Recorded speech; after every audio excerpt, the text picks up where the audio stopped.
kita mau belajar siklus pendataan dan penilaian massal. Tapi sebelum ke sana, teman-teman bisa juga belajar dari sini sebetulnya ya. Nah, ini disusun oleh dosku gitu ya, makanya saya berikan ke teman-teman. Teman-teman juga bisa belajar dari sini. Gitu ya, seperti apa siklus pendataan dan penilaian untuk PBB P2. Ini ya. Nah, di sini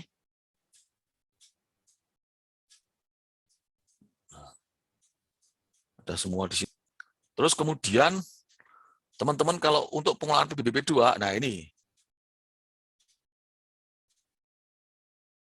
yang saya berikan ke teman-teman dari bukunya DJPK. Jadi fungsinya DJPK itu apa sih?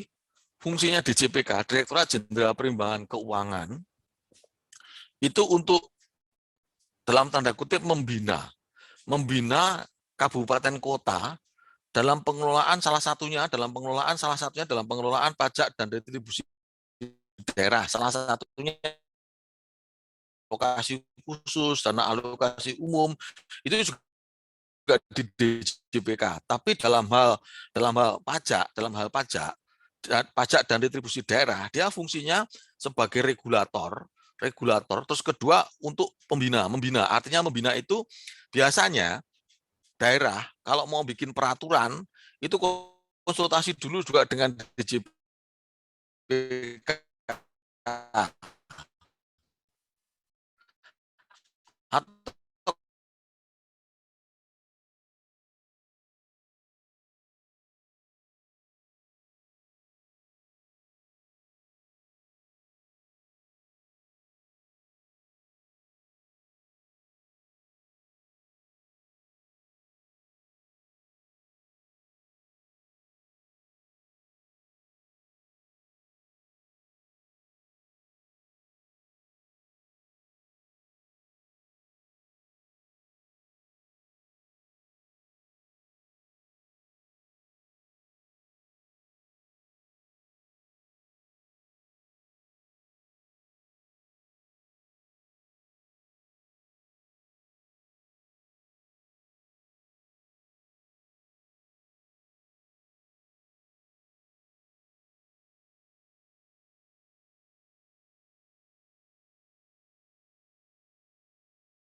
maaf teman-teman ya, konek internet saya ini media saya putus nyambung termasuk kemarin rapat koneksi saya cukup buruk gitu teman-teman ya, mohon maaf.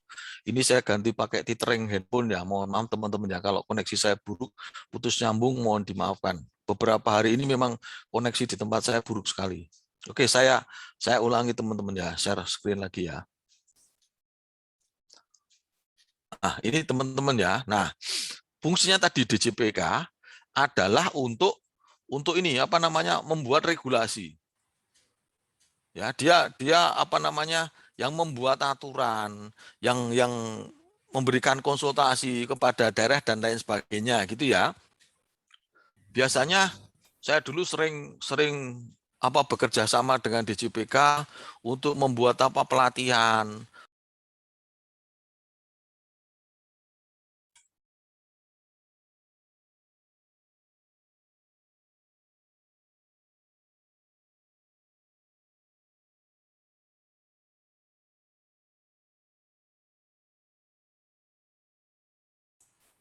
Maaf teman-teman ya, saya saya keluar lagi teman-teman ya. Mohon maaf teman-teman. Mohon maaf teman-teman. Saya keluar lagi teman-teman.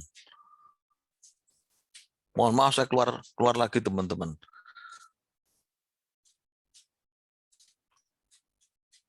Mohon maaf saya keluar lagi.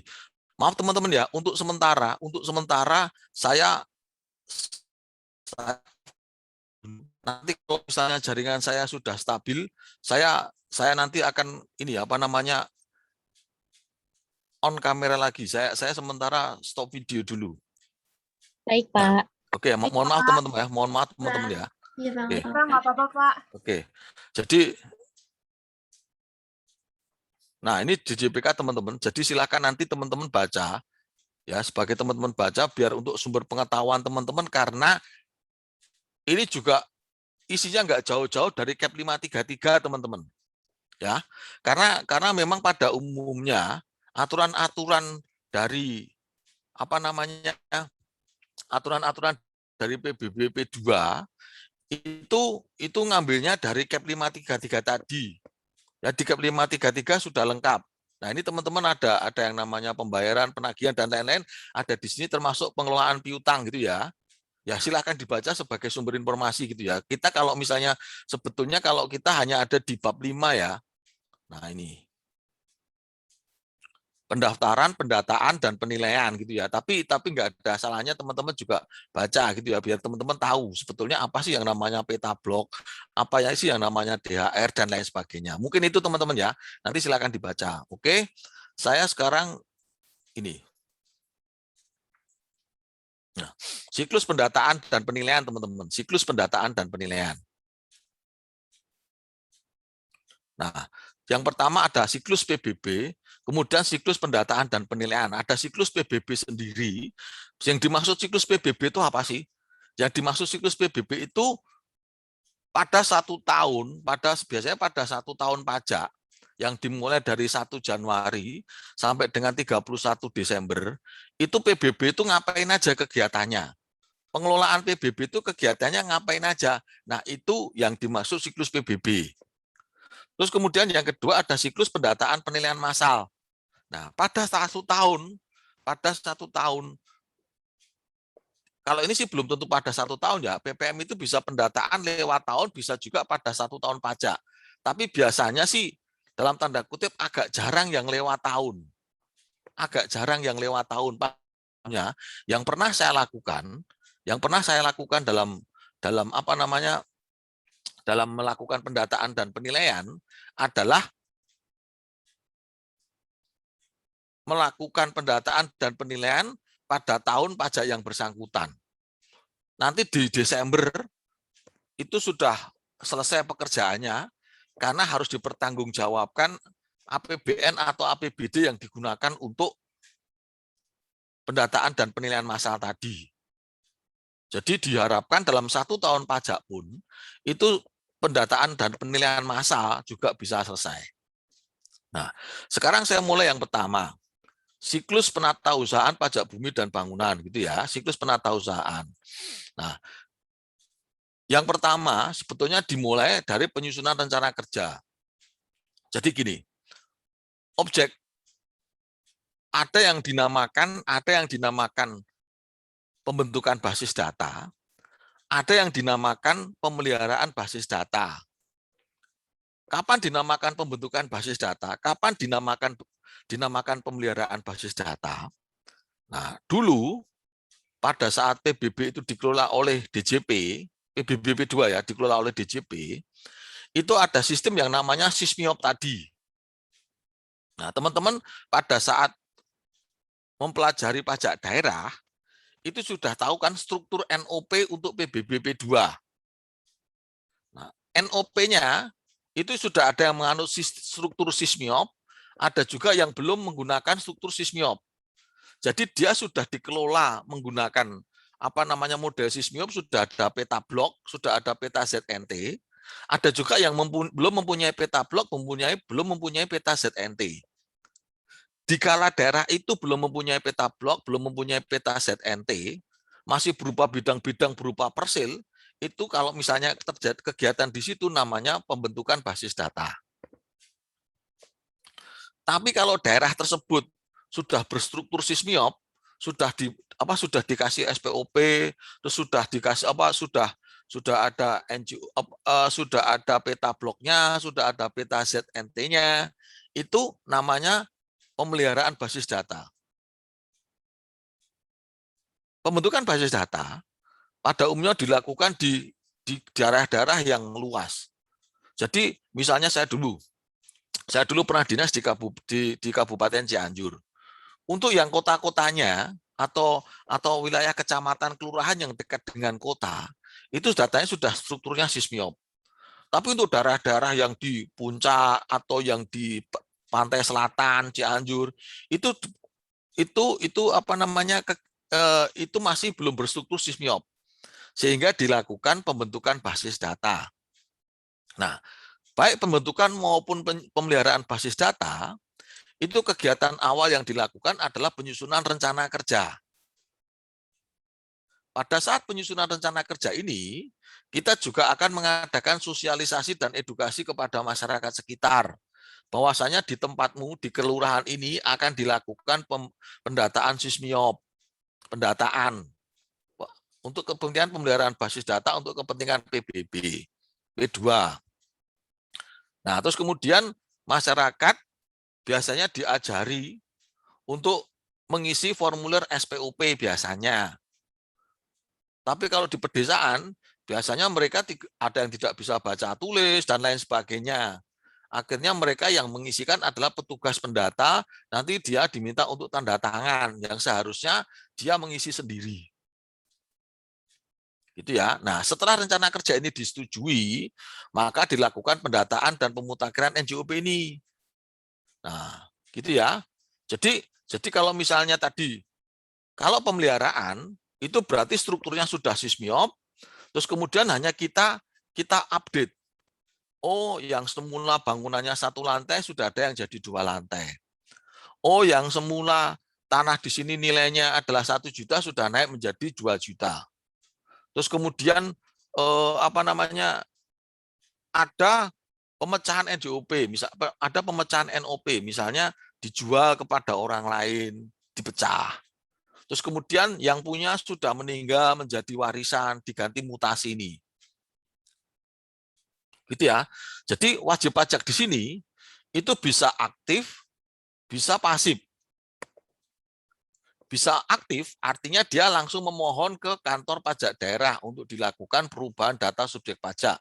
Oh, saya bangun, terus kemudian saya laporkan PBB saya luasan berubah. Rumah sudah saya jual, maka biar PBB-nya dibalik nama ke orang lain, itu WP-nya aktif. Tapi kalau WP-nya pasif, itu berarti yang aktif fiskusnya melalui pendataan ini.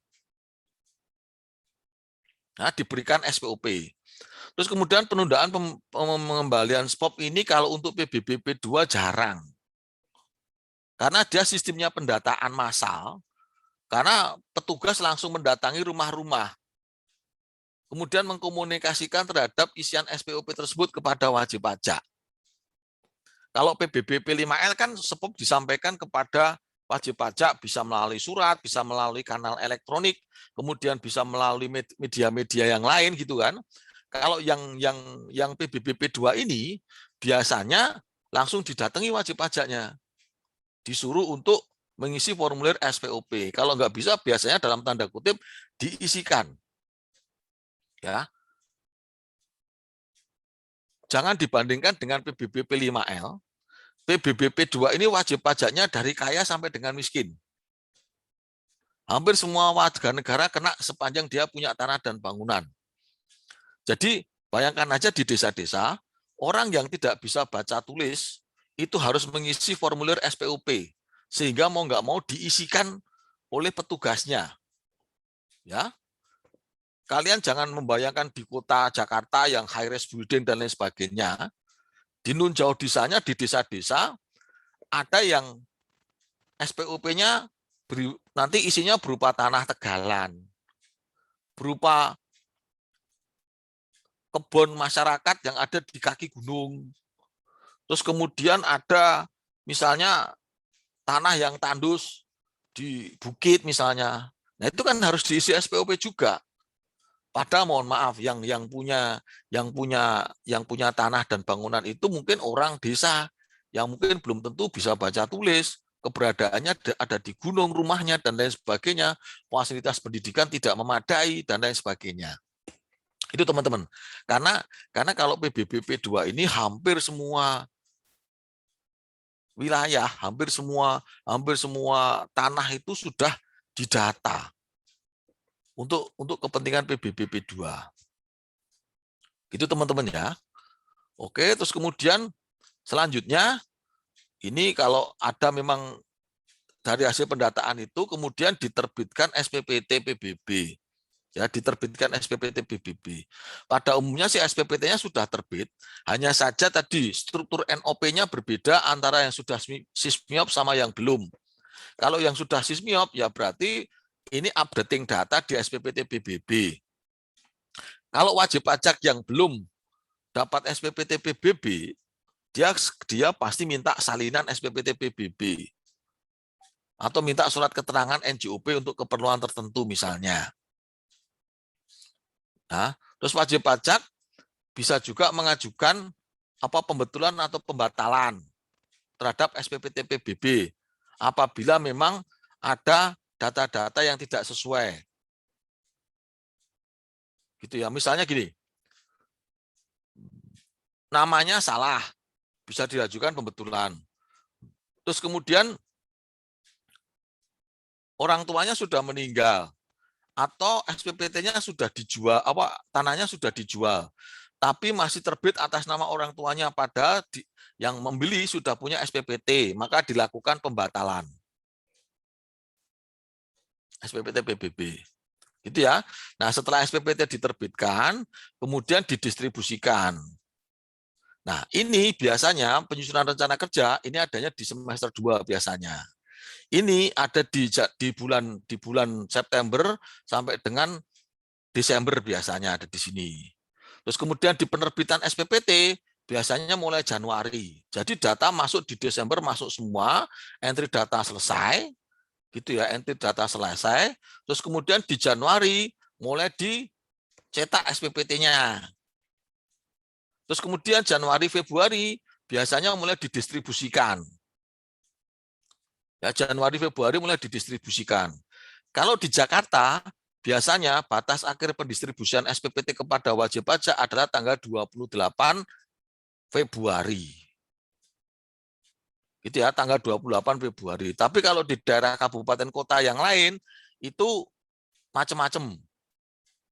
Kalau di Jakarta itu yang saya lihat paling ini ya, relatif tertib di Jakarta. Dia diusahakan distribusi SPPT itu tanggal 28 Februari terakhir nyampe kepada wajib pajak. Karena dia jatuh temponya biasanya pada tanggal 28 Agustus. 6 bulan sejak diterimanya SPPT PBB. Makanya dia tertanggalnya di sini distribusinya 28 Februari. Nah, atas SPPT yang diterima tersebut, wajib pajak bisa membayar. Nah, 3 bulan dari saat SPPT nyampe kepada wajib pajak dapat mengajukan pengurangan maupun keberatan.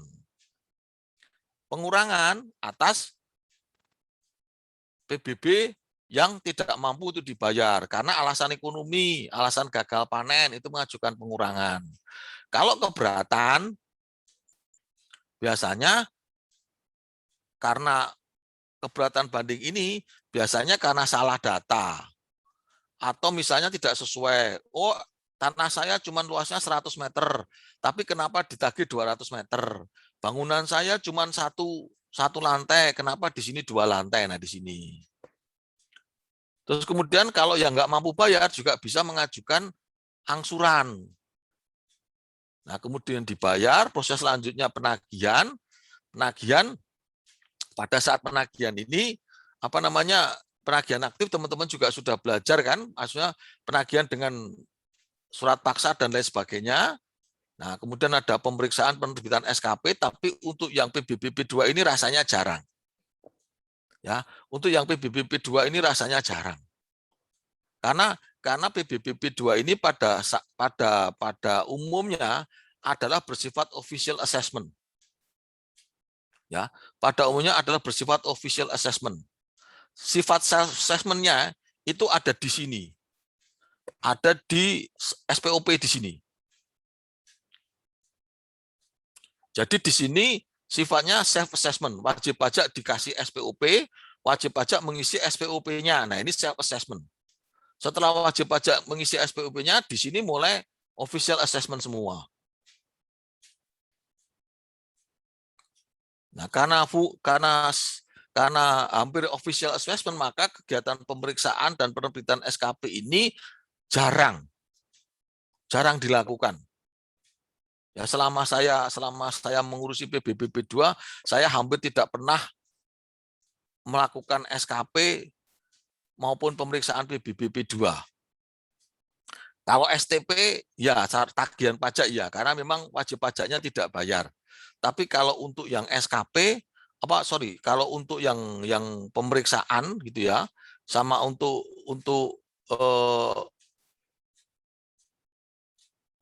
penerbitan SKP jarang dilakukan. SPOP pun jarang ya. Biasanya wajib pajak menyampaikan SPOP. Itu teman-teman ya. Terus kemudian setelah penagihan dilakukan pelaporan, penghapusan piutang dan lain sebagainya gitu ya. Sampai dengan selesai pada tahun pajak. Nanti kalau tidak ya dilakukan penagihan terus, penagihan aktif. Oke, surplus PBB ada yang mau ditanyakan dulu nggak teman-teman? Silakan kalau misalnya. Pak, saya izin bertanya, Pak. Oke, siapa dulu nih? Seno dulu kali ya. Seno tadi nanya ya. Iya, Pak. Oke, silakan Seno. Saya ingin bertanya, Pak. Kan biasanya dalam praktek sehari-hari, Pak, saya pernah Pak nanya sama orang tua, apakah pernah mengisi SPOP, terus habis itu pernah juga nanya sama tetangga apakah pernah mengisi SPOP. Justru malah banyak yang nggak tahu SPOP itu apa dan kayak belum pernah mengisi SPOP, tapi mereka SPPT-nya udah terbit. Nah, itu dasarnya untuk nerbitin SPPT gimana ya, Pak? Sedangkan SPOP aja banyak yang belum mengisi, Pak, dalam kenyataan sehari-harinya, Pak. Terima kasih. Jadi gini Seno, SPOP ini sudah diterbitkan tahun-tahun sebelumnya. Jadi pendataan awalnya itu di tahun 93-an untuk Sismiop. Ya, terus kemudian secara bertahap mulai setiap tahun itu dilakukan pendataan itu. Nah, diawali pada tahun 93. Dilakukan sekitar tahun 92 93-an itu dilakukan pendataan Sismio, pendataan untuk SPPT PBB. Jadi SPPT-nya itu berdasarkan pendataan di awal-awal itu. Jadi pendataan itu awal itu di entry dalam basis data tadi, terus kemudian cuman diperbaiki zona nilai tanahnya, terus kemudian diperbaiki lagi resource bahan materialnya, upah tukang dan lain sebagainya, maka SPPT akan secara otomatis keluar setiap tahunnya. Jadi tidak dilakukan penyebaran SPOP kembali kepada wajib pajak yang sudah terdaftar. Nah, itu dilakukan biasanya terhadap daerah-daerah yang potensi pajaknya kecil, tidak relatif besar. Tapi kalau di kota-kota itu biasanya 3 tahun sekali atau bahkan setahun sekali. Kalau di Jakarta setahun sekali, minimal dia pemutakhiran zona nilai tanah sama memutakhirkan DBKB, daftar biaya komponen bangunan. Seperti itu, Seno. Jadi tidak setiap tahun dilakukan pemutakhiran data, tapi dilakukan untuk wajib pajak ya, Tapi setiap tahun biasanya dilakukan penyesuaian NJOP dan tadi DBKB-nya disesuaikan. Itu Seno. Pak. Lalu kalau misalkan dia bangunannya dibangunnya sesudah dari diterbitkan yang tahun 93 itu gimana ya, Pak? Kan belum dilakukan pendataan yang di Sismiopnya gitu, Pak. Pasti isinya tanah kosong atau isinya bangunan yang lama. Apalagi sekarang PBB itu dikelola oleh pemerintah daerah. Banyak dari pemerintah daerah itu yang belum mampu untuk melakukan penilaian zona nilai tanah. Terus kemudian penilaian tanahnya atau penilaian bangunannya, sehingga dia hanya menaik turunkan dari tarif pajaknya. Itu Seno. Jadi kalau memang wajib pajaknya tidak aktif juga, maka yang semula bangunan tanah kosong masih dianggap tanah kosong. Tapi kalau wajib pajaknya aktif, itu ya setelah dibangun mengajukan ke sana. Nah, cuma nanti tinggal tergantung kadang-kadang, mohon maaf, orang Pemdanya ini yang nakal gitu ya. Misalnya rumahmu dibangun tahun 2015. Kamu baru tahun 2021 mengajukan ke sana membawa IMB tahun 2015. Nah, berarti tahun 2016 per 1 Januari rumahmu sudah harus tanah dan bangunannya tanahnya sudah seharusnya sudah berisi tanah dan bangunan. Nah, nanti dia akan menagih tanahmu itu mundur biasanya karena dilihat IMB-mu tahun 2015. Berarti asumsinya selesai dibangun tahun 2016, tahun tanggal 1 Januari 2016 itu sudah ada bangunannya, maka ditagih mundur bangunannya. Biasanya seperti itu, Seno. Baik, Pak. Terima kasih, Pak. Ya, kecuali kalau ada pendataan aktif, aktif sisus yang pasti wajib pajaknya. Pendataan seperti ini ditemukan di lapangan, oh ini dari tanah kosong ada bangunan langsung diisi. Biasanya tidak ditagih, teknisnya seperti itu. Oke ya, seperti itu Seno ya penjelasannya ya. Ya Pak, baik Pak. Terima kasih banyak Pak. Oke, teman-teman yang lain tadi yang mau tanya, silahkan. Pak, izin tanya Pak, sebenarnya tadi emang sama persis pertanyaan sama Mas Seno tentang tadi memang di daerah sini juga sepertinya nggak ada yang pada SPOP, tapi SPPT tetap keluar setiap tahunnya gitu. Betul. Nah tadi berdasarkan yang Bapak katakan, bisa nggak Pak kira-kira maksudnya nantinya nanti tuh pemerintah daerah bakal aktif memperbarui data yang di daerah-daerah yang potensi pajaknya itu kecil, tapi tetap diusahakan biar ada pemutakhiran data gitu, Pak. Terima kasih, Pak. Itu jadi prioritas kesekian, Hana. Karena memang mereka juga membutuhkan biaya untuk melakukan pemutakhiran data. Sedangkan apa namanya duit pajak yang didapat itu kecil. Kalau dari kabupaten biasanya, ya dari kabupaten itu seperti itu biasanya. Dari kabupaten itu yang apa namanya yang potensi itu ada di pusat kotanya. Kalau kabupaten, tapi kalau kota itu biasanya potensial. Kalau kota, ya kalau kota biasanya potensial. Yang dimaksud kota itu gini. Ada kota Bogor, ada Kabupaten Bogor. Kalau kota Bogor, udah pasti dia lingkungannya perkotaan. Dia majunya akan pesat. Dan pasti datanya sudah sismiop semua karena wilayahnya relatif sempit. Kota Surabaya, kota Bogor gitu ya. Terus kota Malang misalnya gitu kan, kota Tangerang Selatan, kota Tangerang, kota Bandung, kota Cimahi. Itu udah pasti apa namanya? Udah pasti dia wilayahnya potensial. Dia kalau nggak dimutakhirkan setiap tahun pun malah justru bagi dia rugi. Harusnya seperti itu. Nah, tapi kalau kabupaten gitu ya, kalau kabupaten kota Magelang misalnya, Kabupaten Magelang dibanding dengan kota Magelang, wilayahnya lebih luasan Kabupaten Magelang. Kota Tangerang, kota Tangsel, Kabupaten Tangerang, itu wilayahnya juga lebih luas. Sehingga karena luasnya wilayah dan potensinya tidak terlalu besar, makanya dia dinomor duakan. Kabupaten Bogor.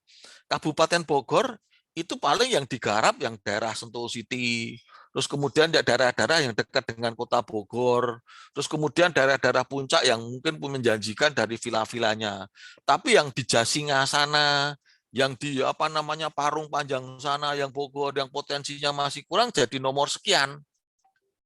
Gitu, Hana. Kenapa? Ya karena memang dia potensi pajaknya tidak terlalu besar. Sedangkan untuk pendataan ini butuh apa namanya? Butuh effort yang besar. Butuh effort yang besar. Harus menyampaikan SPOP.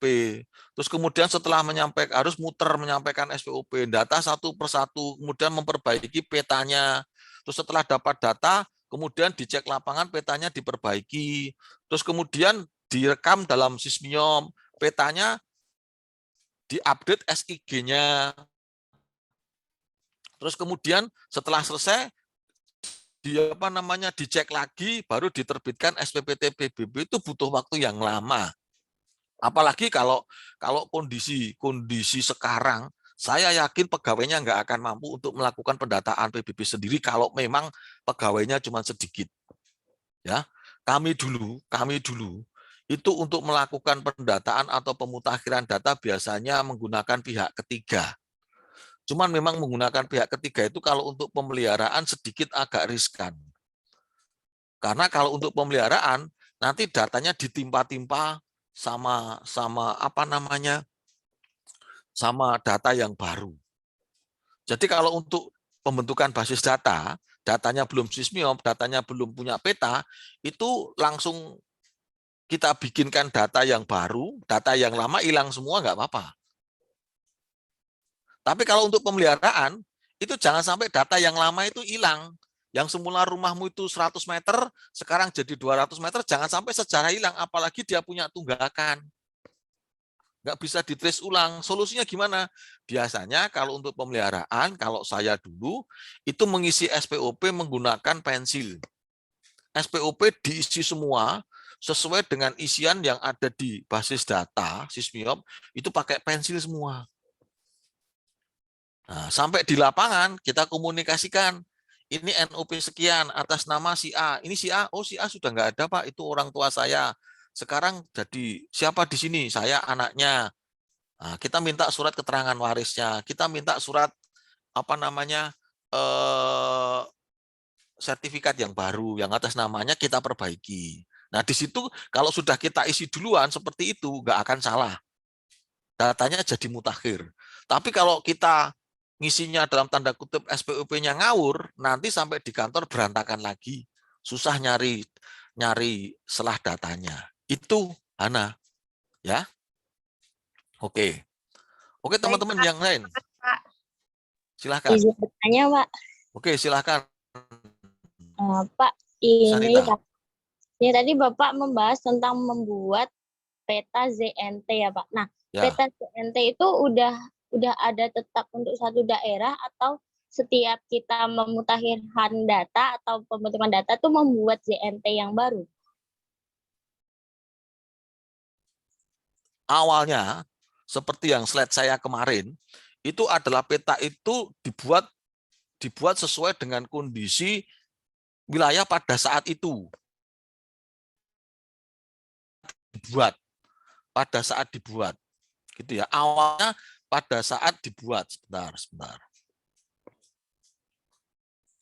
Sebentar Sanita ya, sebentar ya. Saya carikan slide dulu sebentar. Baik, Pak.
Nah, untuk bumi pada umumnya juga menggunakan penilaian massal ya untuk TBBP2 tadi.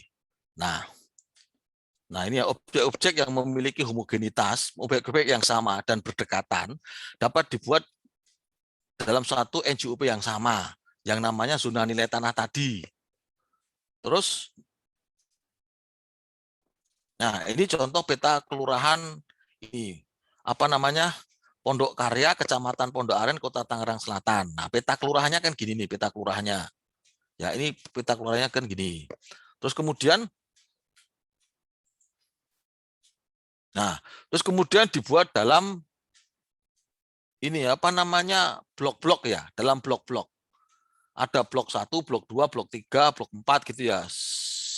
Apa spiral. Jadi muter-muter gini spiral. Nah, ini gini berarti gini. Nah, dalam satu blok, dalam satu kelurahan terdiri dari beberapa blok. Blok itu jumlah di dalamnya itu ada sekitar kurang lebih 200-an objek pajak, 200-an bidang. Terus nah ini kan dasar pembagian kan 200-an bidang objek pajak atau daerah. Luasnya sekitar 15 hektar. Nah, batas blok itu bisa berupa batas alam. Jadi batasnya jalan bisa, batasnya rel kereta, sungai juga bisa batas blok tadi. Dalam satuannya tetap kelurahan ya. Satuannya itu kalau nggak kelurahan desa. Terus, nah ini dibagi dalam zona nilai tanah ini, Sanita. Nah ini dibagi dalam zona nilai tanah. Tadi blok 1 kan segini, tapi dia ada 2 nilai yang berbeda. Nah, ini dibagi dalam warna-warna ini menunjukkan zona nilai tanah yang berbeda. Zona AA, zona AB, AC, AD, AE, AF, dan lain dan seterusnya. Nah,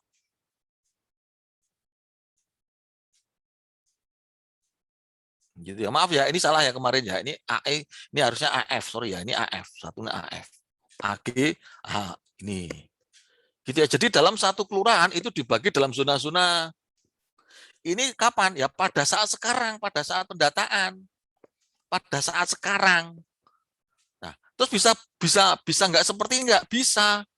Kalau sekarang kemarin saya ngomong ya, di sini ada apartemen, di sini dibangun mall dan lain sebagainya di daerah ini AK ini bisa diganti lagi AL apa AIJK KL, berarti di sini dibagi lagi zona nilai tanah. Ada L di sini, misalnya 3 juta. Jadi pada saat kita sekarang data di lapangan ada perubahan, boleh di sini zona nilai tanahnya kita ubah. Itulah fungsinya kita melakukan pendataan di lapangan. Ini kan sekarang nih tahun 2021 nih. Ini kan sekarang tahun 2021 kondisinya seperti ini. Nanti tahun 2022 kita datang ke sana sudah beda ya boleh kita ganti. Boleh. Bahkan di sini pun yang 5 juta per meter sampai segini juga boleh. Yang coklat ini kemakan, yang coklat muda juga boleh. Garisnya. Kita tergantung cek di lapangan seperti apa. Gitu ya. Ini kan pada saat sekarang, pada saat pendataan sekarang tahun 2021. Nanti di tahun 2022, 2023, 2024 bisa berganti ini. Tapi kan bergantinya nggak ekstrem gitu loh, maksudnya nggak ekstrem itu nggak langsung semua berganti. Nah, jadi gini, gantinya itu tidak bisa jadi cuman ininya doang. Oh, yang semula di sini tanahnya nilainya 1.300.000 bisa berubah jadi 1.500.000. Yang semula di sini 1.200.000 bisa jadi 1.300.000. Tapi batas-batasnya ini masih sama. Satu kelompok ini masih satu zona AB, satu kelompok ini masih satu zona A, boleh. Jadi yang berubah itu bisa nilainya tok, bisa juga zonanya itu juga bisa berubah. Gitu ya, bisa dipahami ya. Jadi yang berubah itu bisa NJOP itu ininya, nilainya, bisa juga zonanya ini berubah. Nah, pasar, zonanya berbatasan dengan ini diberikan kode-kode. Nah, ini kan. Nah, ini nyarinya dari harga transaksi yang terjadi di situ.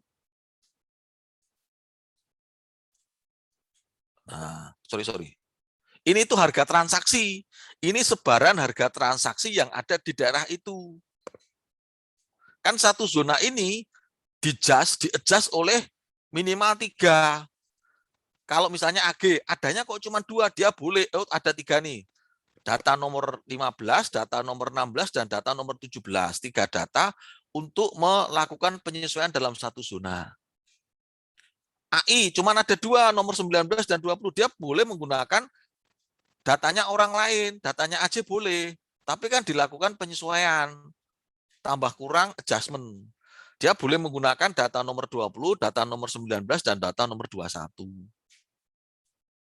AJ, ada 4 data, boleh dipakai semuanya untuk mendapatkan satu nilai. Tapi boleh juga dipakai cuma 3, nomor 21, 22, 24, atau 21, 22, 23. Nah, misalnya gini kan. Nah, ini pembuatan zona nilai tanahnya gini. Ini wilayahnya ini terus dibagi jadi ini. Nah, ini masalah bumi ya, ini masalah bumi ya. Nah, ini apa namanya sebaran datanya. Nah, ini jadi zona nilai tanahnya kan gitu. Nah, oke. Mungkin itu dulu teman-teman ya. Nanti saya beritahukan lagi kalau misalnya minimal teman-teman punya gambaran dulu. Bisa diterima, Sanita? Bisa, Pak. Terima kasih, Pak. Oke. Yang lain silakan. Izin Saya mau bertanya. izin tanya, Pak. Oh ya, Oke. Tias dulu deh. Oh, Tias dulu, Tias, silakan. Saya izin bertanya, Pak, dalam melakukan pendataan dan pembaharuan data itu kan kita mengetahui kalau ada beberapa daerah kurang update gitu dalam melakukannya.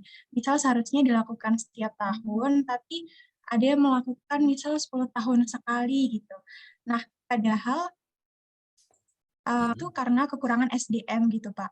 Tapi kan bisa diatasi dengan misal meng-hire pekerja kontijen atau sementara gitu. Nah, yang saya tanyakan, Pak, dinas-dinas itu tidak membuka rekrutmen untuk pekerja kontijen yang untuk membantu pendataan gitu, Pak, atau ada kendala lain dalam melakukan pendataan data?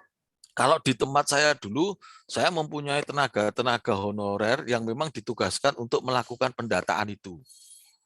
Jadi mempunyai tenaga honorer. Tapi waktu di Jakarta, kalau di daerah biasanya seperti itu. Saya dulu di Cianjur punya tenaga honorer tertentu, punya anak-anak muda itu yang saya memang jadikan sebagai apa namanya pendata-pendata di lapangan. Memang punya.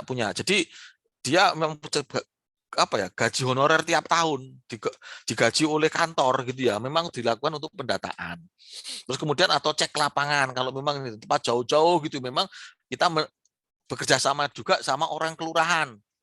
Jadi kita punya orang kelurahan, kita minta kalau misalnya ada perubahan data, orang kelurahan menyampaikan ke kita. Sehingga datanya kita usahakan selalu up to date. Nah, kalau di Jakarta, waktu di KPP Pratama Grogol Petamburan, itu datanya di kota udah enak, datanya di kota walaupun saya nggak punya apa namanya pendata dari honor pegawai rekrutan itu, pegawai saya sudah cukup untuk melakukan pendataan itu gitu ya. Nah, cuman memang waktu itu kita juga bekerja sama dengan kelurahan untuk melakukan pendataan. Kami bekerja sama dengan orang-orang kelurahan, kita training, kita awasi, terus kemudian kita lakukan pendataan di lapangan. Gitu Tias caranya. Bisa diterima Tias? Baik, Pak. Terima kasih. Oke, Radit silakan. Baik, Pak. Terima kasih atas kesempatannya. Saya ingin bertanya gini, Pak. Tadi Bapak bilang bahwa DJPK itu adalah sebagai pembina untuk ibaratnya memberikan rambu-rambu gitu, Pak ya. Betul. Tapi kan tidak dipungkiri bahwa setiap daerah itu dia punya harga dan komponen biaya itu kan beda-beda. Misalkan daerah terpencil kan pastinya harga lebih mahal. Nah, itu bagaimana ya Pak? Apakah memang diatur juga dari DJPK atau memang itu diberikan keleluasaan bagi daerah untuk mengatur? Sehingga kan daerahnya beda-beda, nilai dari setiap daerah itu kan jadi beda-beda penilaiannya Pak. Itu bagaimana Pak? Biasanya memang apa ya? Dia memang memberikan rambu-rambu, tapi untuk tiap-tiap daerah berbeda-beda ininya, treatmentnya berbeda-beda Putu. Memang betul di tiap-tiap daerah kabupaten kota itu memang berbeda-beda cara untuk melakukan treatmentnya, ya berbeda-beda untuk melakukan treatmentnya memang. Terus kemudian DJPK hanya apa namanya akan memberikan saran-saran kepada daerah-daerah tersebut bagaimana kalau misalnya itu daerah kabupaten atau kota. Pastinya treatment antara kabupaten dan kota pun juga berbeda-beda. Ya, termasuk gini. Kalau di kota pembayaran PBB itu sebetulnya lewat bank aja juga sudah cukup. Tapi misalnya ditambah dengan lewat Tokopedia, lewat apa namanya, lewat kantor pos, lewat yang lain-lain itu bagus. Tapi kalau di kota itu sudah melek bank. Artinya dia bisa pakai internet banking, dia bisa pakai ATM, dia bisa pakai sarana perbankan. Nah, tapi kalau untuk di daerah, untuk di kabupaten, itu sebetulnya itu yang harus dicari solusinya. Bank itu nggak sampai ke pelosok-pelosok daerah nun jauh di sana. Saya di Cianjur aja, di Cianjur Selatan, itu bank nggak sampai ke sana. Nah, solusinya adalah dia bisa menggunakan terserah online shop atau pembayaran dompet digital, atau misalnya kalau dulu cuma ada BRI yang sampai ke pelosok-pelosok desa. Terus bekerja sama dengan orang kelurahan. Terus kemudian kalau sekarang kan bisa menggunakan tadi Tokopedia. Kalau misalnya memang sudah ada internet banking, dia internet banking. Tapi orang desa saya nggak tahu apakah masih melek internet banking. Terus kemudian biasanya pakai apa namanya Indomart, Alfamart untuk bayar PBB kan sekarang bisa bekerja sama di sana.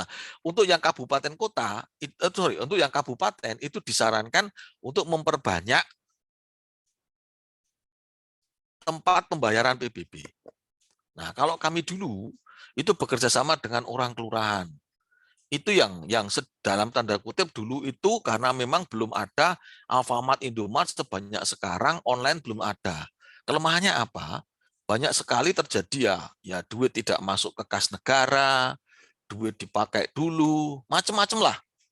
Tapi kalau sekarang pakai digital, pakai elektronik ya sudah masuk semua ke sana. Itu ya Radit ya, penjelasan saya ya. Jadi memang treatmentnya berbeda-beda. Oke teman-teman, Baik Pak, terima kasih Pak. Sementara itu dulu ya. Saya lanjutkan dulu slide saya.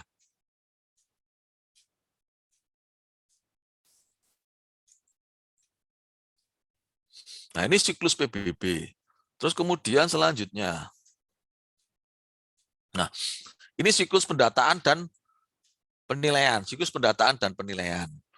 Pemutakhiran data, pembentukan atau pemutakhiran data. Tadi sudah saya ini kan ya, apa namanya, saya terangkan bedanya. Silakan kalian baca di CAP 533, beda yang lebih spesifik apa kalian baca sendiri. Pada umumnya kami melakukan hanya dalam satu tahun pajak. Kami hanya biasanya melakukan dalam 1 tahun pajak. Ya, dalam 1 tahun pajak. Kami jarang melakukan berbeda tahun. Kalau ini kan beda tahun nih. Ini tahun per tahun -1. Itu November Desember dibuat apa namanya pekerjaan persiapan, Januari mulai dibikin sama dengan T, kemudian pada cetak massal. Jadi mulai bekerjanya di sini. Mulai bekerjanya di sini. Cuman memang anggarannya kalau berbeda kegiatan itu memang sedikit agak susah. Karena pada umumnya kalau penyusunan rencana kerja itu ada anggaran yang digunakan. Anggaran yang digunakan itu pada umumnya kalau PBB, waktu dulu itu ada 2 sumber dari APBN dan APBD. APBD itu bantuan dari pemerintah kabupaten atau kota. Kalau saya dulu dibantu oleh APBD dari Kabupaten Cianjur dibantu. Terus kemudian dia melakukan pelelangan terhadap kegiatan ini dilelang. Jadi kita sudah dapatnya ada di sini nih. Data lapangan mereka semua yang mengerjakan, data kantor teman-teman yang mengerjakan. Ya, data lapangan sudah dikerjakan semua. Kita lapangan hanya bagian sebagai pengawas lapangan supaya mereka tidak asal-asalan melakukan pendataan dan penilaian. Gitu ya. Kita mengawasi. Terus kemudian kalau data kantor, ya yang merekam data kita semua. Tapi kalau misalnya kita terlalu berat, biasanya kita memberikan akses kepada 1-2 orang petugas untuk merekam data. Ya, nah pada pekerjaan persiapan ini dilakukan penelitian pendahuluan. Penelitian pendahuluan itu kira-kira potensinya mana yang bagus, yang datanya masih jelek. Terus dibuat rencana kerja, pelatihan petugas, penelitian organisasi, terus dibuat sarana dan prasarana, gitu ya. ini sarana dan prasarana itu misalnya membuat belangko-belangko, formulir SPOP, kemudian penyuluhan ke desa, penyusunan di BKB itu daftar biaya komponen bangunan, pembuatan tadi peta desa yang saya sebutkan tadi, yaitu namanya peta desa atau peta kelurahan. Terus kemudian membuat peta ZNT tadi, ZNT yang saya sebutkan tadi ada warnanya merah, kuning, hijau tadi. Nah, terus kemudian pada saat pekerjaan lapangan, itu dilakukan pengumpulan data. Kemudian pemberian NOP apabila memang belum memiliki NOP tadi. Kalau yang sudah punya NOP berarti diteruskan NOP-nya hanya dirapikan saja. Nah, kalau ada yang dilakukan penilaian individu itu untuk objek yang mempunyai nilai ekonomis yang tinggi.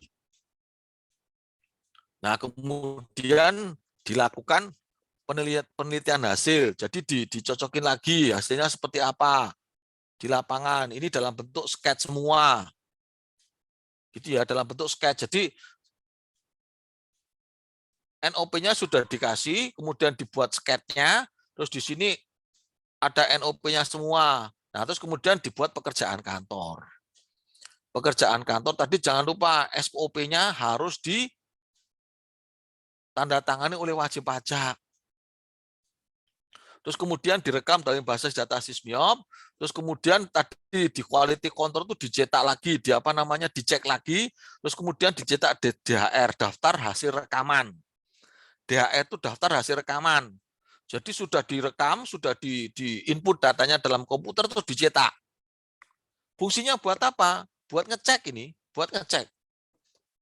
Dicek satu persatu di data antara data SPOP sama data hasil rekaman itu sama atau enggak di sini.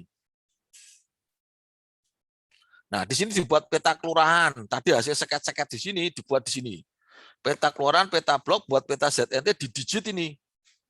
Digitalisasi peta ada di sini nih pembuat peta. Ya, jadi NOP ini NOP 1 adanya di jalan ini. Dicek di sini. Terus NOP 2 adanya di jalan ini dan seterusnya di sini, disesuaikan di sini. Sama zona nilai tanahnya disesuaikan di sini. Nah, jadilah peta. Nah, setelah jadi biasanya dikonekkan di sini. Antara peta sama data atributiknya. Data sparsial sama data atributik dikonek di sini. Ya, data atributik itu data yang sifatnya atribut, sifatnya misalnya nama, alamat dan lain sebagainya. Ini data vektor, biasanya ada koordinatnya. Konek di sini baru dicetak SPPT-nya. Nah, ini merupakan siklus pendataan dan penilaian. Itu teman-teman ya. Jadi kalau dalam penilaian massal menilai itu dengan cara melakukan pendataan. Didata, terus kemudian hasilnya direkam dalam komputer, dimasukkan dalam komputer, terus nanti bisa keluar dalam bentuk SPPT. Nah, itu datanya kalau tidak ada perubahan ya begitu terus. Pada umumnya Pemda hanya melakukan perubahan terhadap nilai tanah sama DBKB tadi kalau tidak melakukan pendataan. Dia hanya updating nilai tanahnya. Makanya tadi si Ana nanya, si Seno tanya, kenapa orang tua saya nggak pernah dikasih SPOP tapi keluar SPPT-nya? Ya karena dari dulu-dulu datanya sudah ada di dalam basis data. Dari dulu-dulu memang sudah ada di situ. Kalau nggak ada datanya, kamu ngajukan ke pajak daerah agar SPPT-nya dikeluarkan. Itu namanya wajib pajak secara aktif mengajukan permohonan penerbitan SPPT PBB. Itu ya teman-teman ya, ini siklus pendataan dan penilaian. Nah, penelitian pendahuluan dilakukan untuk mengetahui luas wilayahnya. Luas wilayah ini, kemudian perkiraan luas tanah dan luas bangunan yang dapat dikenakan PBB, perkiraan luas tanah dan luas bangunan yang sudah dikenakan PBB. Jadi kalau yang dapat dikenakan, ini ada berapa, yang sudah dikenakan berapa. Kadang-kadang kan ada yang belum dikenakan. Ada juga yang misalnya dari tanah adat, belum dikenakan PBB menjadi tanah masyarakat dan lain sebagainya. Nah, itu diperkirakan. Terus kemudian jumlah wajib pajak orang pribadi yang sudah terdaftar. Pokok ketetapan tahun sebelumnya, pokok ketetapan itu jumlah SPPT duitnya ada berapa sih, jumlah pajaknya semuanya ada berapa sih, perkiraan harga jual tanah tertinggi dan terendah, harga bahan bangunan, dan peta dan pembukuan PBB. Nah, biasanya kita ini ya melakukan bukan perkiraan harga jual tanah tertinggi, tapi lebih cenderung ke melakukan pemutakhiran data tanah. Ya, ada yang tertinggi, ada yang terendah, tapi dilakukan pemutakhiran data. Kalau kesulitan, biasanya kita berhubungan dengan kelurahan. Kelurahan tahu nilai-nilai tanah dan nilai-nilai tanah terutama ya, nilai-nilai tanah di daerahnya masing-masing di sini. Nah, kalau perkiraan harga bangunan biasanya dalam satuan kabupaten kota kalau ini. Ini satuannya kabupaten kota. Ya, satuannya kantor pelayanan pajak daerah kalau ini. Jadi kalau misalnya Kota Magelang, ya yang berlaku di Kota Magelang. Kalau Kabupaten Magelang yang berlaku di Kabupaten Magelang. Kalau Kabupaten Tangerang yang berlaku di Kabupaten Tangerang, Kota Tangerang yang berlaku di Kota Tangerang, Kota Tangsel yang berlaku di Kota Tangsel. Kalau ini. Nah, kalau harga jual tanah dan tertinggi, itu tadi satuannya desa atau kelurahan. Dalam satuan desa atau kelurahan, ada beberapa zona nilai tanah yang tentunya mempunyai nilai tertinggi dan terendah. Gitu teman-teman ya. Jadi kalau dalam pendataan dan penilaian, itu semua bidang tanah akan didata. Baik yang dikenakan PBB maupun yang tidak dikenakan PBB. Fungsinya untuk melakukan pendataan. Termasuk misalnya ada sekolah, itu juga didata. Tapi atas sekolah itu tidak dikenakan PBB-nya. Disebutnya fasilitas umum. Tapi biasanya juga diberikan formulir SPOP untuk diisi. Tapi nanti tidak akan diterbitkan SPPT PBB-nya. Kantor kelurahan, kantor pemerintah gitu ya. Ada yang diberikan SPOP, ada yang tidak. Kalau yang tidak pun biasanya nanti keluasannya dihitung sendiri sama petugas PBB-nya. Seperti itu. Jadi dari total itu dia akan tahu oh kira-kira yang dapat dikenakan PBB itu ada berapa. Terus yang sudah dikenakan itu ada berapa. Gitu ya. Jadi kadang-kadang ada juga tanah yang sebenarnya sudah bisa dikenakan PBB tapi belum dikenakan PBB. Misalnya apa? Ada sengketa. Ada sengketa biasanya SPPT PBB-nya tidak diterbitkan. Nanti kalau sengketanya sudah selesai, maka SPPT-nya akan diterbitkan kepada pemenang sengketa tersebut dibuktikan dengan putusan pengadilan yang memenangkan salah satunya. Ya, biasanya itu terjadi pada warisan atau misalnya pada apa ya, jual beli fiktif dan lain sebagainya. Nah, hal seperti itu jadinya sengketa. Warisan juga bisa menjadi sengketa. Misalnya orang tuanya sudah meninggal, terus kemudian ada salah satu anaknya yang menghaki, akhirnya jadi sengketa. Nah, masuk ke pengadilan. Kalau sengketa intern masih kita terbitkan atas nama orang tuanya. Tapi kalau sudah masuk ke pengadilan atau sudah ada beberapa pihak yang merasa memiliki, maka sengketa pengadilan tanahnya itu dipending dulu, tidak dikeluarkan SPPT PBB. Akan dikeluarkan SPPT PBB setelah ada putusan pengadilan yang memenangkan siapa, sejak kapan, gitu ya. Nah, saya berikan contoh, saya punya kasus sengketa waktu dulu tugas di KPP Pratama Jakarta Grogol Petamburan. Ada tanah bekas wali kota, kantor wali kota Jakarta Barat yang ada di daerah yang ada di dekat daerah Trisakti situ, di belakang-belakang dekat Kodim, depannya Mall Ciputra seberangnya. Itu adalah dulu dipakai untuk Dinas Pendudukan dan Catatan Sipil Suku Dinas Jakarta Barat. Itu dulu adalah bekas kantor wali kota Jakarta Barat. Ada yang menggugat atas nama PT, lupa saya namanya PT apa. Menggugat sampai Mahkamah Agung dan menang PT itu. PT itu menang, padahal status dari tanah tersebut, tanah dan bangunan tersebut adalah milik Pemprov DKI Jakarta, statusnya adalah apa namanya barang milik daerah. Bekas kantor wali kota. Wali kotanya sekarang pindah ke daerah Kembangan. Dulu ada di daerah Grogol Petamburan.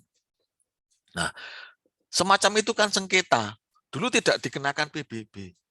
Sekarang mau dikenakan PBB karena dimenangkan oleh PT tersebut dan PT tersebut memohon pengajuan SPPT PBB dan mau membayar BPHTB untuk membalik nama tanah dan bangunan tersebut berdasarkan putusan pengadilan. Nah, bisa kalian bayangkan kan, tanah wali kota loh ya, tanah bekas wali kota, kantor wali kota. Sengketa bisa dimenangkan oleh pihak PT. Dan pemerintah Provinsi DKI diminta untuk membayar sewa selama beberapa tahun menggunakan tanah dan bangunan tersebut. Jadi PT itu dimenangkan dari tahun sekitar 78 atau 76. Dari 78 sampai saya dinas di Grogol itu tahun 2010, itu dia disuruh membayar sewa. Bayangkan aja, sewanya itu habis sekitar 40 atau 80 M dia. Udah dapat tanah dan bangunan, dapat duit 80 M. Coba bayangkan aja. Ya, karena digugat dan menang. Nah, itu contoh. Dan yang kena tidak hanya kantor wali kota. Di situ ada kantor kejaksaannya, terus ada kantor Kodim. Itu juga sama kalah semua itu. Satu deret tanah itu. Tanah Kodim kalah juga, tanah kejaksaan kalah juga. Kejaksaan disuruh bayar 8 M karena nyewa. Kejaksaan juga mau pindah ke Kembangan. Yang nggak berani nagih di kantor Kodim si PT itu. Karena kantornya tentara kan, dia nggak berani nagih di situ. Itu teman-temannya, itu apa permasalahan tanah yang sering sekali berkontribusi dalam pendataan dan penilaian PBB ini. Nah, saya lanjutkan lagi teman-teman. Nah, ini rencana kerja. Rencana kerja teman-teman silakan nanti dibaca di CAP 533, ada contohnya ya, walaupun CAP itu untuk DJP sudah tidak berlaku lagi, tapi setidaknya teman-teman bisa membaca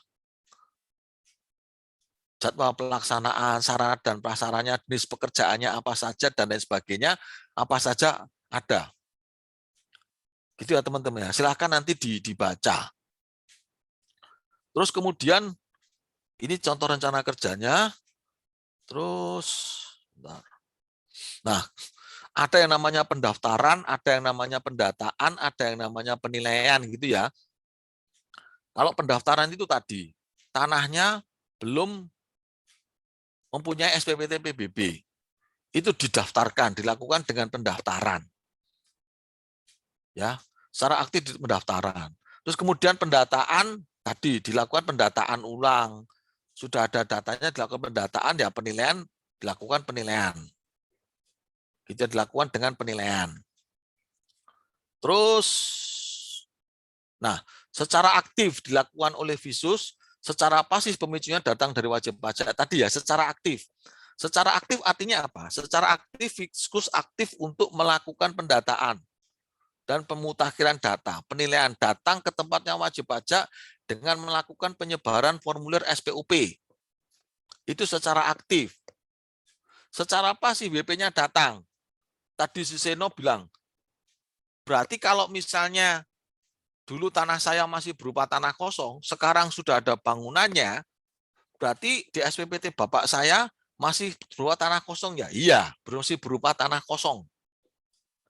Oleh karena itu WP harus aktif. Di sini WP-nya yang aktif, berarti secara pasif Viskusnya WP aktif mengajukan permohonan untuk pemutakhiran data. Oh, yang semula saya cuman luas tanahnya 200 meter, bapak saya sudah bangun 70 meter bangunan. Diajukan ke sana dengan mengisi formulir SPOP. Dilengkapi dengan bukti pendukung kalau ada IMB, kalau enggak ukuran atau foto bangunannya. Nah, kemudian diajukan ke kantor pajak daerah, nanti akan diterbitkan SPPT dengan tanah dan bangunan. Makanya secara aktif di sini. WP-nya yang datang. Ini versi Viskus ya. Viskus aktif berarti dilakukan oleh Viskus. Viskus pasif berarti WP-nya yang aktif kalau di sini. Sama dengan kalau kalian membeli rumah dari atas nama A menjadi atas nama B. Kalian lakukan balik nama sertifikat, setelah sertifikatnya jadi dibalik nama juga di kantor pajak daerah untuk diganti datanya. Nah, itu juga secara aktif kalian datang di sana. Sama dengan juga misalnya perumahan. Kalau di sini, kalau teman-teman kalau di daerah Bintaro, ada Bintaro Jaya, ada daerah Bumi Serpong Damai. Dia kan sering bangun rumah yang semula tanah lapang misalnya 15 hektar, 10 hektar, terus dibagi-bagi menjadi misalnya ada 1000 kafling tanah. Nah, itu biasanya wajib pajak secara aktif. Yang dalam hal ini diwakili oleh pengembang untuk memecah SPPT-nya. Misalnya dulu namanya pengembang Bintaro Jaya. Hanya ada satu tanah seluas 10 hektar. Terus dibagi menjadi 1000 rumah. Ada jalannya, kemudian ada fasilitas umum dan fasilitas sosialnya, terus kemudian dibagi-bagi. Nah, itu juga WP secara aktif mengajukan pemecahan SPPT kepada fiskusnya, kepada pengembang. Pengembang kepada kantor pajak daerah. Nah, oleh kantor pajak daerah, tanah yang semula hanya satu SPPT akan dipecah menjadi beberapa SPPT dengan ada bangunan di atasnya, supaya di tahun depan itu sudah terbit atas nama masing-masing dari wajib pajaknya. Begitu pula dengan apartemen. Apartemen juga gitu. Awalnya hanya berupa satu tower dengan tanah di bawahnya. Terus kemudian apartemen itu dijual. Ada yang juga yang punya pengelola, ada yang dijual. Nah, kemudian dibagi juga per tower, per kamar. Oh, saya punya kamar 36 meter persegi. Si B punya yang ukuran 54, si C punya ukuran 45, si C punya ukuran studio 21, dan lain sebagainya. Itu dibagi pro rate nanti. Gitu ya, apartemen pun juga ada SPPT PBB-nya per orang. Per pemilik. Nanti dibagi. Terus, nah, kemarin sudah saya jelaskan bahwasanya ada 2 teknik dalam melakukan penilaian di dalam PBB 2. Ada penilaian massal, ada penilaian individual. Penilaian massal pada umumnya dilakukan untuk objek standar. Ada juga sebetulnya untuk objek non standar juga bisa dilakukan dengan penilaian massal. Tadi misalnya tanah kosong, luas tanahnya ada lebih dari 10.000 meter misalnya, tapi nggak ada bangunannya misalnya, itu juga bisa dilakukan dengan penilaian massal. Itu ya, misalnya bangunan tanah perkebunan milik masyarakat yang ada di kaki gunung, luas tanahnya 10.000 meter. Terus misalnya ada sawah yang luasnya 2 hektar, itu juga cukup dilakukan dengan penilaian massal. Terus kemudian ada tanah pekarangan, luasnya 20.000 meter persegi misalnya. Nah, itu cukup dilakukan dengan penilaian massal. Gitu ya, cukup dilakukan dengan penilaian massal. Pada umumnya, kalau tanah itu selalu dilakukan penilaian massal pada umumnya. Tanah bisa dilakukan dengan penilaian individual apabila dia mempunyai karakteristik yang khusus. Tadi ya, misalnya saya contohkan, ada pompa bensin di tengah sawah. Sawah-sawah di pinggir jalan, kemudian ada pompa bensin, ada sawah-sawah lagi. Nah, pompa bensin itu dilakukan penilaian tanahnya dengan individual. Jadi, pompa bensin itu mempunyai nilai tanah yang berbeda dibanding lingkungan sekitar. Terus ada mall di tengah-tengah perumahan misalnya. Nah, itu juga bisa dilakukan penilaian individual yang berbeda. Nah, teman-teman tahu ini ya, Bintaro Plaza ya. Bintaro Plaza itu kan letaknya ada di tengah-tengah jalan ya. Dia ada diputerin jalan gitu ya. Bintaro Plaza terus ada hotel di sampingnya. Nah, itu boleh dibuat zona nilai tanah yang berbeda sendiri di tengah-tengah jalan itu. Ya, Bintaro Plaza itu kan di tengah jalan. Di tengah jalan maksudnya diputerin oleh jalan itu di tengah-tengah jalan. Nah, itu boleh dibuat zona nilai tanah tersendiri. Terus kalau kalian datang ke Bintaro, ke BSD, ada yang di tengah jalan itu ada juga BSD Junction ya, BSD Junction yang ada di tengah jalan di depan ITC BSD. Itu juga sama. Karakteristiknya hampir kayak Bintaro Plaza. Di tengah-tengah jalan, ada mall di tengah-tengah jalan. Nah, itu boleh dibuat zona nilai tanah tersendiri untuk bangunan tersebut, tanah dan bangunan tersebut. Karena dia mempunyai karakteristik yang berbeda. Termasuk stan. Itu boleh dibuat zona nilai tanah tersendiri. Kenapa boleh? Karena stan itu mempunyai dua muka. Satu ada di Jalan Bintaro Utama Raya, satunya ada di Jalan Ceger Raya, terus kemudian tengahnya menggembung. Nah, untuk tanah-tanah yang mempunyai karakteristik seperti itu, boleh dibuat zona nilai tanah tersendiri. Kalau stan disamakan dengan Ceger Raya, ya dia punya jalan juga ke Bintaro Raya. Kalau semuanya ditarik ke arah Bintaro Raya, juga dia di tengahnya menggembung.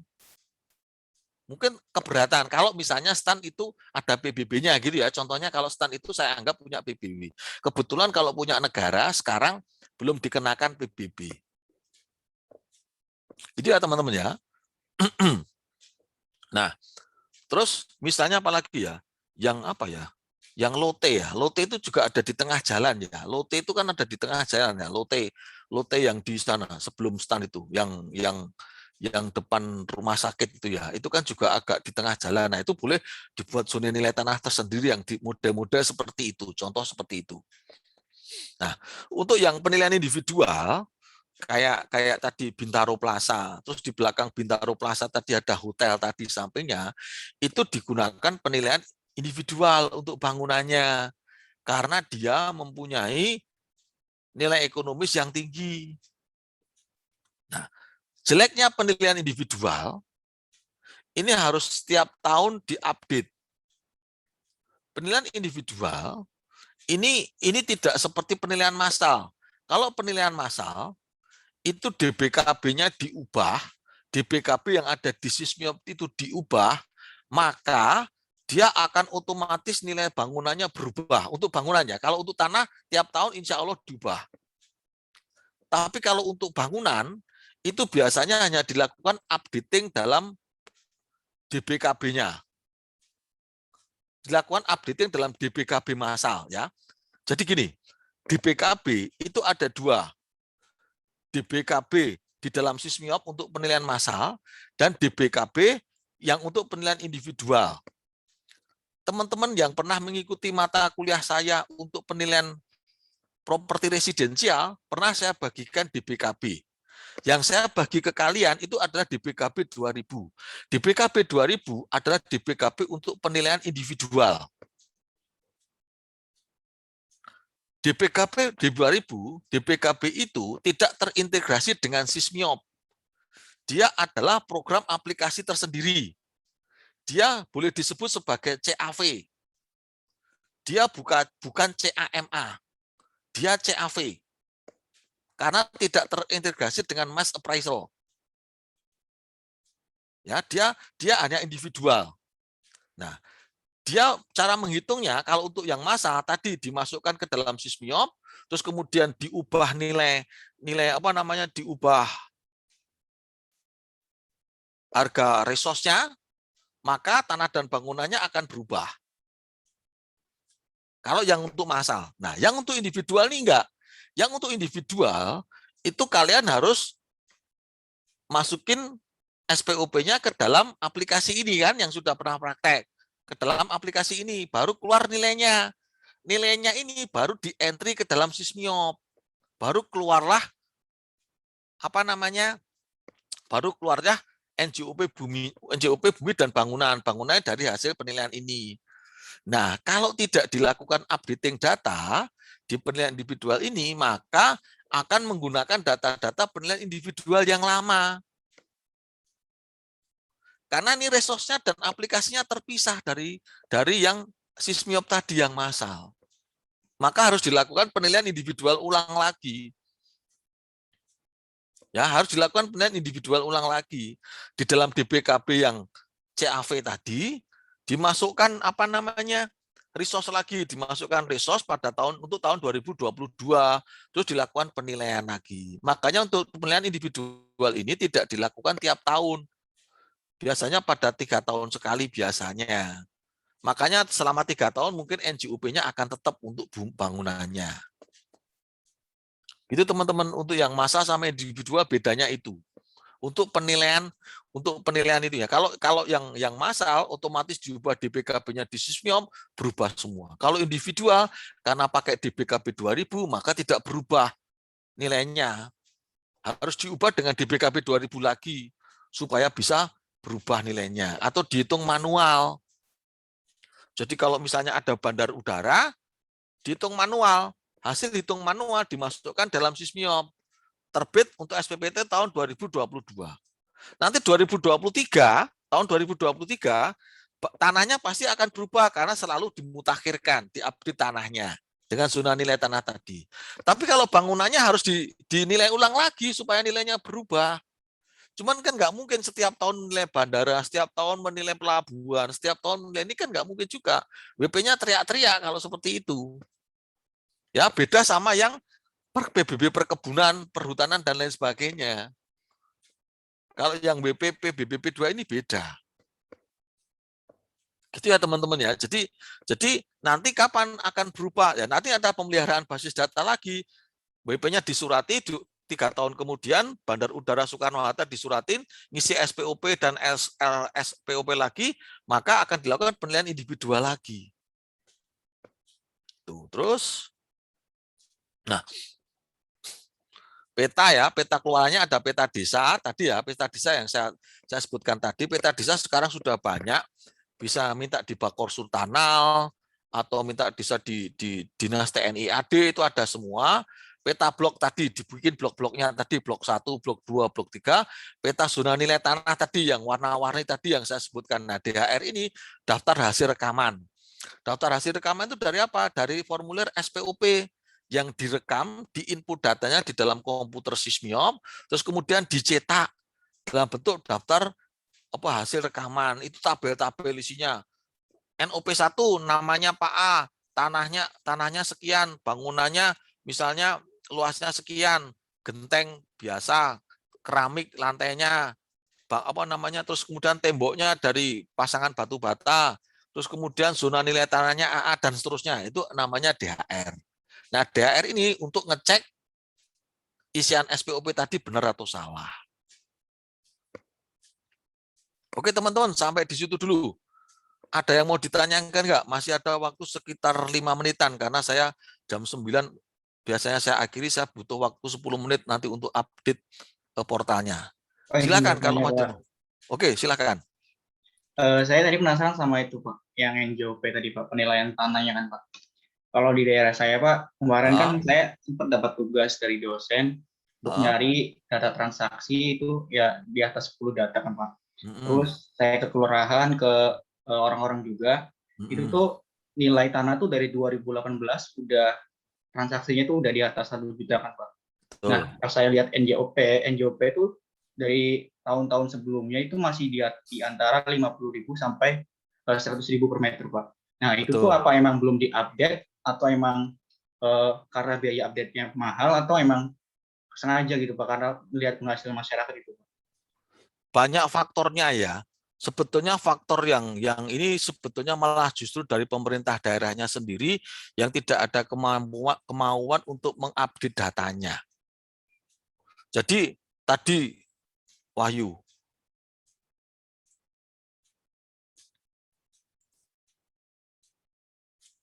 nah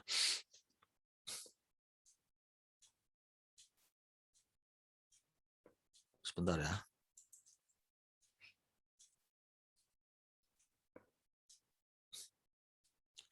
Dia mencari ini Wahyu. Dia mencari ini tuh setengah mati Wahyu. Ini baru satu kelurahan tuh ya. Kalau kabupaten, itu bayangkan aja dalam satu kabupaten ada berapa kecamatan, ada berapa kelurahan. Dia mencari ini tuh setengah mati. Maksudnya satu kelurahan ini ada berapa? Ada 1, 2, 3, 4, 5, 6, 7, 8, 9, 10, 11. Ada 11 zona nilai tanah. ada 11 zona nilai tanah. 11 zona nilai tanah, satu zona katakanlah minimal harus mencari 3 data transaksi. Ya ada sih yang nggak ketemu juga, nggak apa-apa sih gitu. Tapi idealnya satu zona itu mencari 3 data transaksi. Itu dia tenaganya itu sudah satu orang megang satu kecamatan aja bisa selesai dalam 1 bulan, itu juga sudah hebat. Satu kecamatan itu bisa minimal mungkin 5 kelurahan ya, 5 sampai 10 kelurahan mungkin, bahkan ada yang lebih. Satu kecamatan itu bisa jadi 5 sampai 10 kelurahan, bahkan ada yang 12 kelurahan. Padahal satu kelurahan itu ada berapa zona. Dan dia harus mencari ini. Saya dulu waktu pertama kali masuk di tahun 2000-an, itu saya cuman kebagian di Jakarta itu cuma kebagian 3 kelurahan kalau nggak salah, 2 atau 3 kelurahan. Saya satu orang itu cuma kebagian 3 kelurahan. Bayangkan kalau satu Bapenda itu satu stafnya ngerjain segini. Saya dulu aja 3 loh. Saya orang DJP, dalam artian kami sudah memahami seperti ini. Itu saya kebagian Gunung Sahari, terus Kartini, terus Sawah Besar apa ya. Saya nyari di sini. Benar-benar nyari satu persatu gini, buat zona nilai tanahnya sih sudah ada kan. Saya tinggal nyari data transaksi untuk pemutakhiran data. Zonanya menggunakan zona yang lama. Kecuali kalau memang ada perubahan, baru saya sesuaikan lagi. Tapi kalau nggak ada, saya masih menggunakan zona yang lama, hanya saya cari data transaksinya ini. Nah, terkait itu memang setengah mati. Tapi kalau nggak dinaikkan, dia juga nggak punya potensi untuk naik. Jadi memang apa ya? Akhirnya alasannya masyarakat kalau saya naikkan nggak kuat bayar. Sebetulnya alasannya juga bukan itu juga, karena dianya yang nggak mampu untuk melakukan kegiatan ini sebetulnya. Sebetulnya masyarakat karena kenapa? Karena lu kelamaan nggak melakukan updating data. Akhirnya kalau lu kemarin lakukan updating data itu nggak seperti sekarang. Jadi apa namanya? NJOP-nya 100.000, tapi faktanya di lapangan sudah 1 juta. Kalau dinaikkan perlahan-lahan, akan sampai juga ke 1 juta. Nah, sekarang NJOP-nya nanti 1 juta, ini naik lagi jadi 1.200.000, makin jauh lagi. Disparitas antara NJOP yang benar dengan apa namanya nilai pasarnya. Paham ya, Wahyu ya? Maksud saya ya? Paham, Pak, paham, Pak. Paham ya? Jadi NJOP itu 100.000, tapi nilai pasar sudah 1 juta. Kalau kamu nggak naikin, NJOP tetap 100.000, nilai pasar jadi 1.500.000. Nggak naikin lagi, NJOP tetap 100.000, nilai pasar jadi 2 juta lagi. Nah, kamu nggak naikin step by step. Kalau nggak seperti itu, nanti masyarakat makin nggak mampu lagi karena salah kamu juga gitu loh. Maksudnya gitu loh, karena salah kamu juga. Salah kamu kenapa? Karena nggak lakukan updating datanya. Itu loh maksud saya. Oke ya, bisa dipahami Wahyu ya? Iya, Pak. Soalnya kan kemarin tuh waktu saya ke kelurahan malah ditawarin, Pak. Saya mau pakai mau pakai yang transaksi atau pakai yang zona CNT tadi yang dari pemerintah gitu, Pak. Pas saya tanya yang CNT tadi malah udah update, udah harga di atas NJOP, tapi di NJOP tetap aja gitu 50 dan 100. Oh, nanti kalau suruh bayar BPATB dia pakai nilai pasar. Gitu ya. Jadi ya itulah pemerintah daerah kabupaten kota ya seperti itu gitu ya. Mau istilahnya dalam tanda kutip mau enaknya sendiri gitu ya. Tapi tidak diperbaiki datanya. Justru itu habis teman-teman ya. Maaf, saya juga harus update portal dulu gitu ya. Oke, sebentar teman-teman.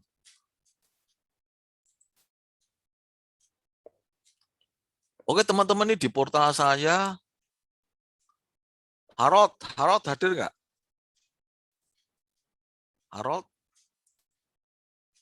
Harold Golden Tambunan.